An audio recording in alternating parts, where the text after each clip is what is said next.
Sinimula na ang bakod ng ating native pig project. Ngayong araw, nagposte na naman tayo. Pero may progress tayo sa paglalagay ng hagwire at kahit paano sa bahay nila. Tara!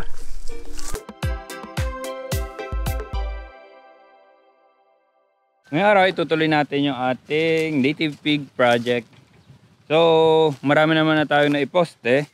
At sa bakanting oras na John Paul at Jayman, nagpahukay na ako nitong pamoste natin para sa poste natin. Okay? May inilubog na rin sila pero hindi pa yan nakabaon. Kasi yan ang pinakamatrabaho na part din, yung paghuhukay. Kaya pinauna ko na yan sa kanila para tuloy-tuloy na kami. So, kumpleto naman na yung butas natin. Oh. Kumpleto na yan. Ang gagawin na lang natin ngayon, ibabaon yan lahat. Babaon. Lalagay tayong hagwire at yung bahay nila. Simulan natin ang pagbabaon nito. Saan ba't matatapos? Marami-rami pa kaya sinimulan namin kaagad.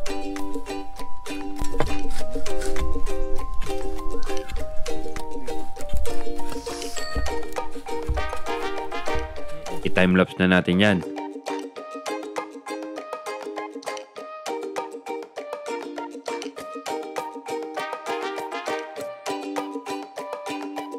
Malayo-layo na kagad ang naabot natin. Nandito na tayo sa likod ng kambingan.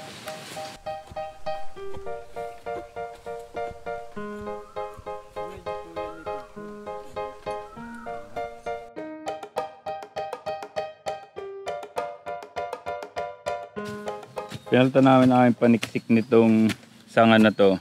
Mas madali siya kasi ginawa namin flat yung dulo. Para mas madali masiksik kasi pag bareta, tilos yung dulo niya. Mas matagal. Tapos nakuha ako ng lupa dito. Gumawa kami ng baitang para pagbaba dito. Hindi naman lagi pa slide.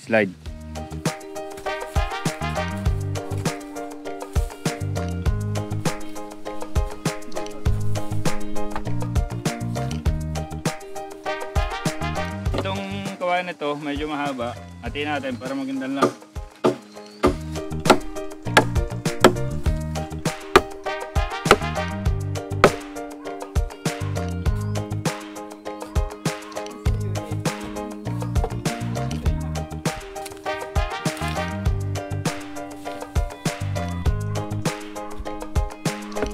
Kuha muna tayo ng pamoste. Biglang init. Buti na doon sa ginagawa natin ngayon. Hindi mainit. Nasa ilalim tayo ng kawayan. Mahirap pala magbuhat ng mga puno ng kawayan na ito na may dalang camera ba? Ang bigat. Marapang pawis ko. Pinaghahagis na lang namin ng mga poste at tinry patusukin sa mga butas.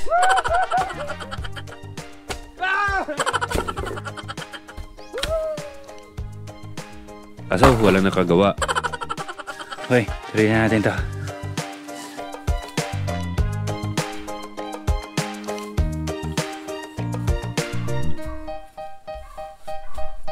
So ilang poste na lang to? 1, 2, 3, 4, 5, 6. 6 na poste na lang. Kumukuha ulit ako ng lupa dito para maging baitang natin pataas. Kaya ang hirap umakyat baba.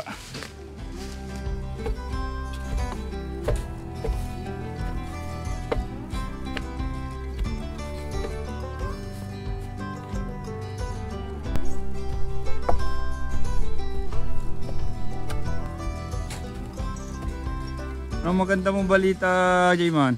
Totoo na yung merienda. Merienda, almusal pa lang yan. Tara. Kuha tayo lettuce pang dagdag sa pagkain natin.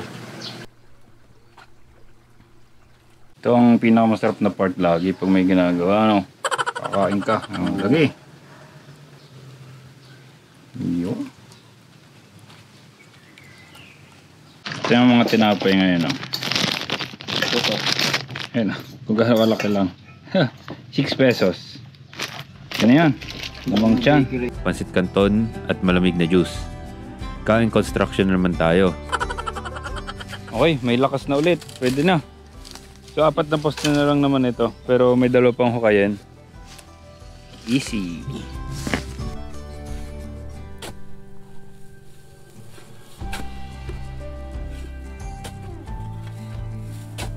Dalawa na lang naman na hukayan yan eh.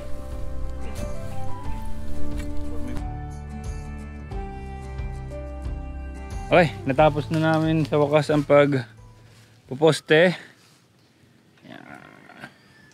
Pwede na tayong mag-hagwire. Para sa ating hagwire, di ba nabanggit ko nung una, kailangan nating maghukay ng konti. Ibabaw natin ng konti yung ating hagwire para kahit magdukal yung ating baboy ay hindi naman agad siya makakalabas. So paano ganito yung paghukay natin? Dahil nasa loob yung hagwire, kasi dalawang kawad yung ibabaw natin. Takutin ni Jampol yung hagwire, kukuha ko ng extra plies. Sinimulan hukayan ni Jayman ang palibot.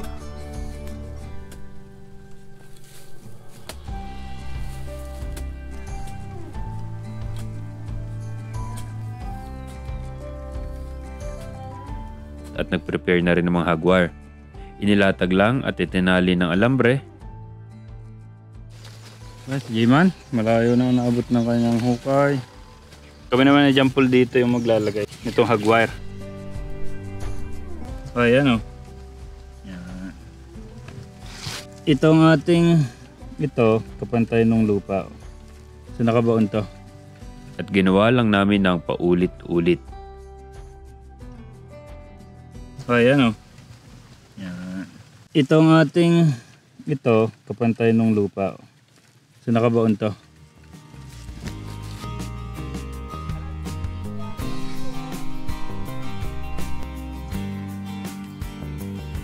Medyo challenge dito sa pababa na to kasi yung ating hagwire, syempre pantay lang siya na pag ganon. So pag nagka-curve siya na pababang ganon, ibig sabihin meron tayong part na kailangan i-twist para umigsi yung part na ilalim.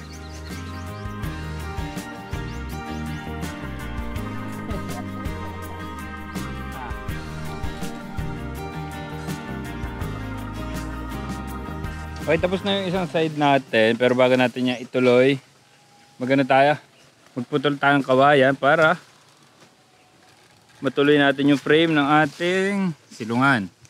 Gagawa natin ang frame na ng ating silungan. Jayman, andito na. Nasa kabilang side na siya. Napakabilis gumawa. Wala. Hindi pwede sa arawan na rin. Mabilis eh. Easy win. Nagputol ulit kami ng kawayan para sa bahay ng ating mga native pig.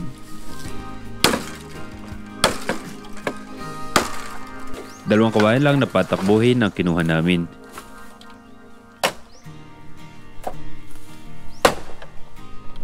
Nilinis lang namin yan at pinutol sa tamang haba.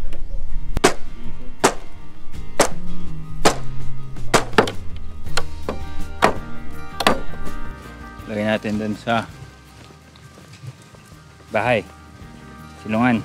Ito ang magiging frame ng bubong ng bahay ng mga native pig. Yan ang progress natin sa ating native pig project. Yun na lang muna sa video na to kasi yun lang ang kinain ng oras natin. Marami pa tayong gagawin maya maya na ibang bagay.